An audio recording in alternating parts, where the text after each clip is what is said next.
అందరికీ నమస్కారం. ఇప్పుడే అందిన వార్త. టాప్ హీరో ఇంట్లో విషాదం, తమ్ముడు కన్నుమూత. ఈ విషయాలన్నీ తెలుసుకునే ముందు వీడియోని పూర్తిగా చూడండి, అప్పుడే మీకు పూర్తిగా అర్థమవుతుంది. అదేవిధంగా చాలామంది సబ్స్క్రైబ్ చేసుకోకుండా వీడియోని చూస్తున్నారు, దయచేసి సబ్స్క్రైబ్ చేసుకోండి. సబ్స్క్రైబ్ చేసుకోవడం వల్ల నేను చేసే ప్రతి వీడియో అప్డేట్ మీకు ముందుగానే నోటిఫికేషన్ రూపంలో వస్తుంది. అదేవిధంగా చాలామంది సబ్స్క్రైబ్ చేసుకోకుండా వీడియోని చూస్తున్నారు, దయచేసి సబ్స్క్రైబ్ చేసుకోండి. సబ్స్క్రైబ్ చేసుకోవడం వల్ల నేను చేసే ప్రతి వీడియో అప్డేట్ మీకు ముందుగానే నోటిఫికేషన్ రూపంలో వస్తుంది. అదేవిధంగా లైక్ చేయడం మర్చిపోతున్నారు, దయచేసి లైక్ చేయండి. లైక్ చేయడం వల్ల ఇటువంటి ఇంపార్టెంట్ ఇన్ఫర్మేషన్ చాలా మందికి రీచ్ చేసిన వాళ్ళు అవుతాం. ఇక లేట్ చేయకుండా వీడియోలోకి వెళ్ళిపోదాం. ఈ మధ్య సినీ ఇండస్ట్రీలోని చాలా విషాదాలే చోటు చేసుకున్నాయి. చాలా మంది కన్ను మూయడంతో తీవ్ర దిగ్భ్రాంతిలో ఉంది సినీ ఇండస్ట్రీ. అయితే ఇప్పుడు తాజాగా కాలంగా అనారోగ్యంతో బాధపడుతున్న ఆయన ఓ ప్రైవేట్ హాస్పిటల్లో చికిత్స పొందుతూ శనివారం తుది శ్వాస విడిచారు. ఆయన ఎవరో కాదు, లెజెండరీ నటుడు శోభన్ బాబు తమ్ముడు అయిన ఉప్పు సాంబశివరావు.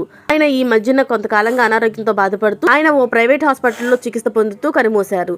వీరి స్వగ్రామమైన కృష్ణా జిల్లా జి కొండూరు మండలం చిన్ననందిగాంలోని అంత్యక్రియలు నిర్వహించినట్లు సమాచారం.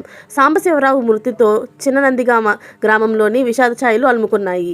కాగా శోభన్ బాబు 2008 మార్చి 20న 71 ఏళ్ల వయసులో కన్నుమూసిన సంగతి తెలిసిందే.